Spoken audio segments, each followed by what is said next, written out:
Hey guys, it's Maddie, and today we are going to be doing a tier list ranking of Midnights by Taylor Swift. So this album has been out for a couple of months now. We've all had the time to let it grow on us, and I'm going to do my own little controversial ranking of Midnights now that I have gotten to hear it several times. I think I played it probably 30 times, like within the span of a week, if that's even possible. But I think I did it. So we are going to be doing the 3 a.m. version, of course, because we need all the songs. So let's just get started.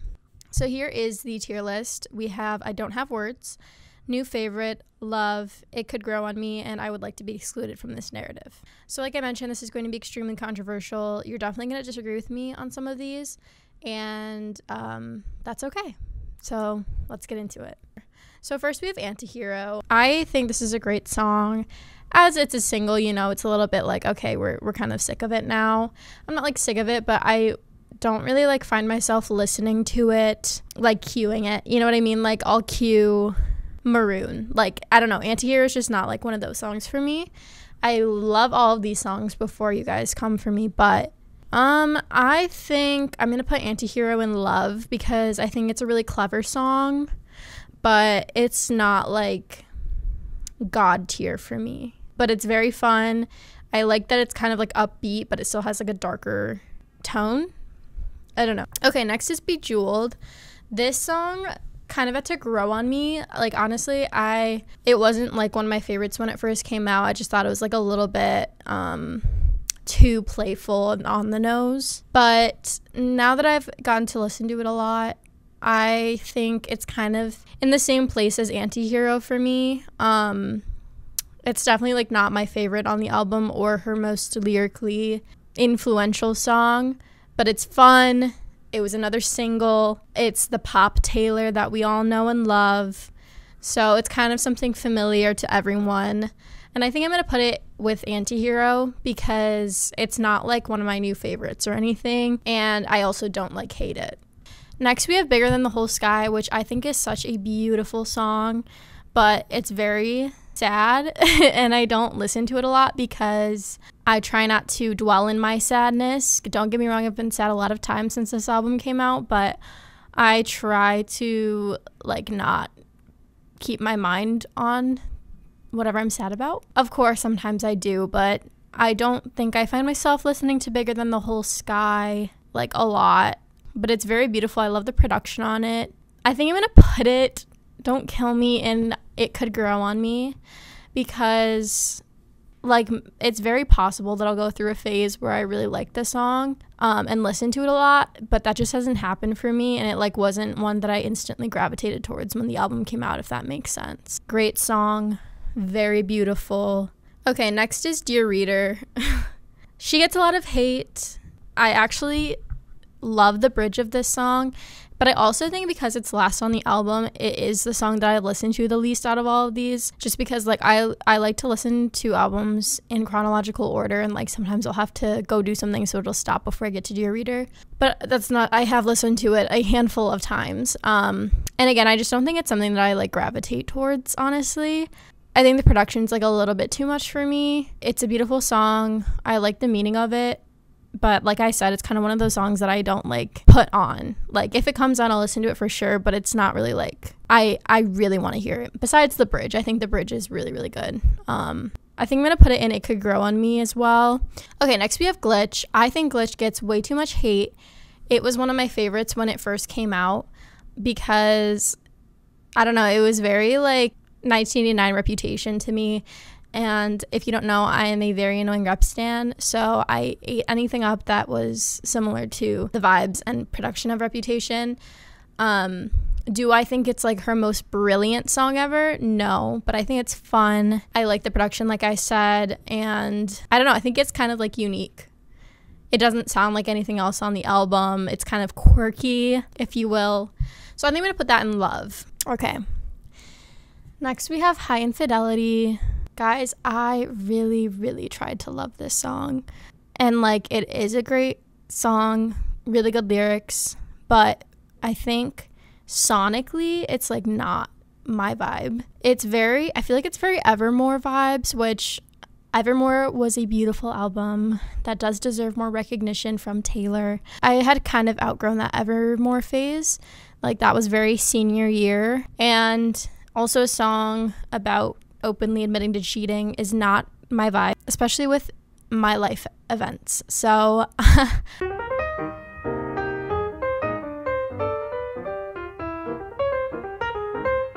I'm going to put, actually, you know what?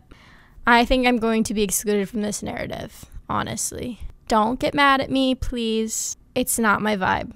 I love Taylor. I love her so much. This song just was probably the only miss for me, which is, I know it's a lot of people's number ones. So it kind of just goes to show how every Swiftie's taste is very different. But it's really cool that she can give us all these different types of music and that we'll all have like a very different favorite. Okay, next is Hits Different. Taylor, please release this on streaming because I can't go into my car every time I want to hear this. I live in New York City. I don't have a car here. I also don't have my CD player here.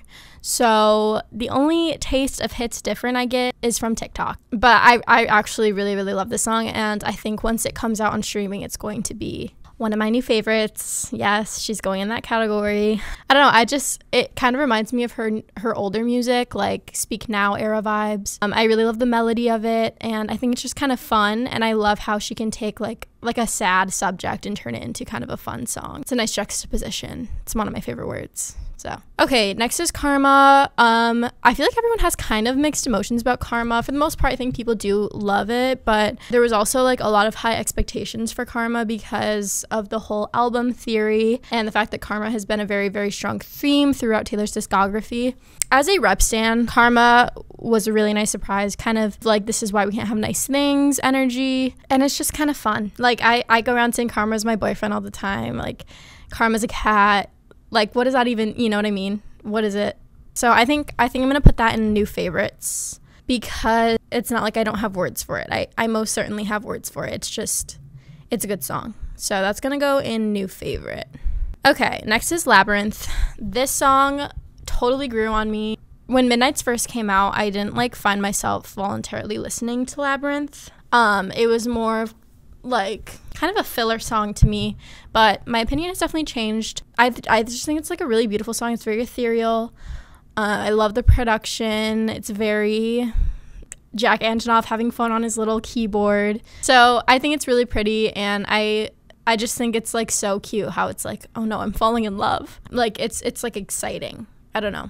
I'm gonna put that in love because it's definitely not like my number one, but I do really like it. Next is Lavender Haze. This was an amazing opener to the album. I love Lavender Haze. When I first listened to the album at midnight, I was like, okay, Taylor. She just started spitting out of nowhere. I love the beat. I love the production. I love her falsetto. I honestly think this is going to go into I don't have words because it really just set the right tone for the album for me. And it's probably one of the songs that I listen to most out of the whole album as well. So that's going to go in I don't have words. Okay, next we have Maroon. This is one of my favorites on the whole album. I'm just going to start off by saying that. I love the lyrics of it. I relate deeply to the song. And I love how Taylor comes up with these like thematic references and carries it as a theme throughout her songs, her albums. Like, she's very strong on themes. And I think this is a good example of that. I guess I don't have words. I guess that's where it's going. Next is Mastermind. Girl, I don't... I might want to be excluded from this narrative, or it could grow on me. I don't know. It just didn't hit correctly for me when I first listened to it, and still a little bit, I guess. Like, trust me, I have listened to the album all the way through several times.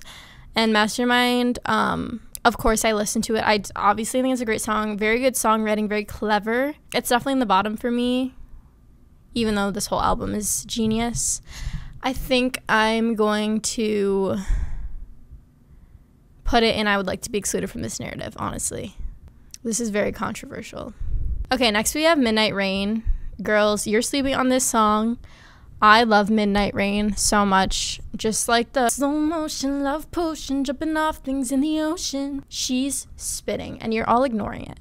So I'm going to put this in I don't have words because it was that girl for me.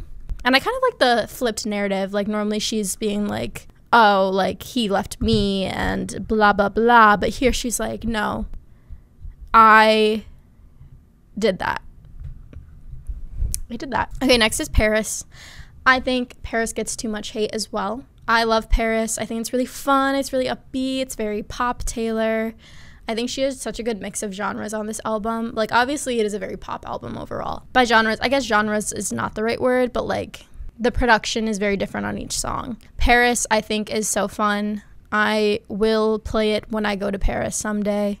And I think it's going to be in new favorite. Honestly, I played a lot. I do. I gaslight myself into thinking I am in love and somebody's in love with me. So, okay, next is Question.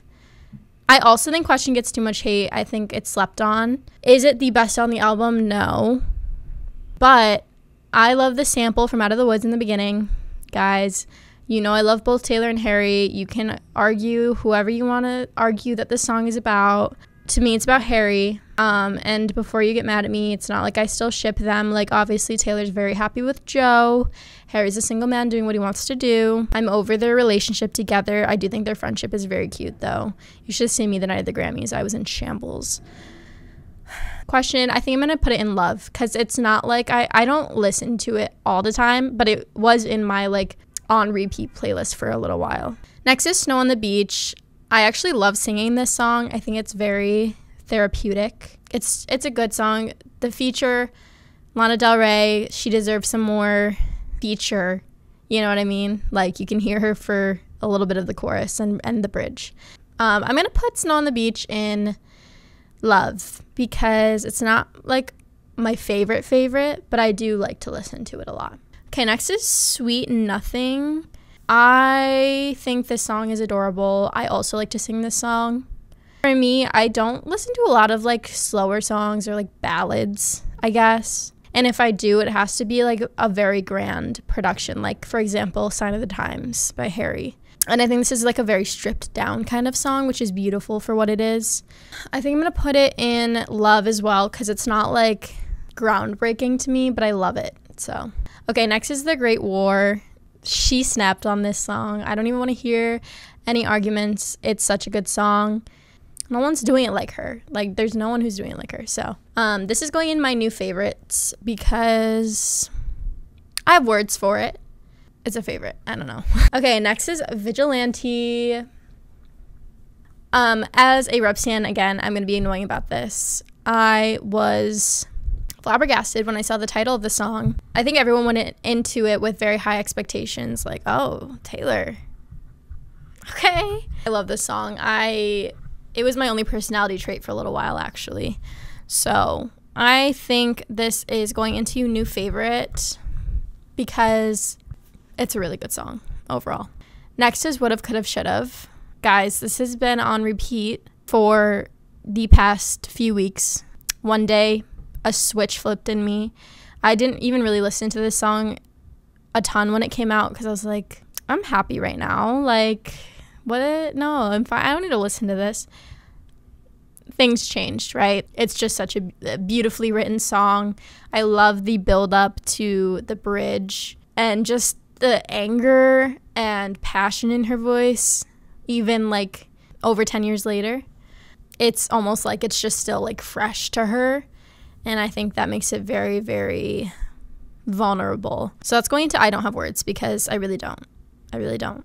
Okay, next is You're on Your Own, Kid. I love this song. I think it's so cute. It's very different from the rest of the track fives. Like, it is very vulnerable, but not in the same way that like Delicate was, or not in the same way that The Archer was. Very introspective.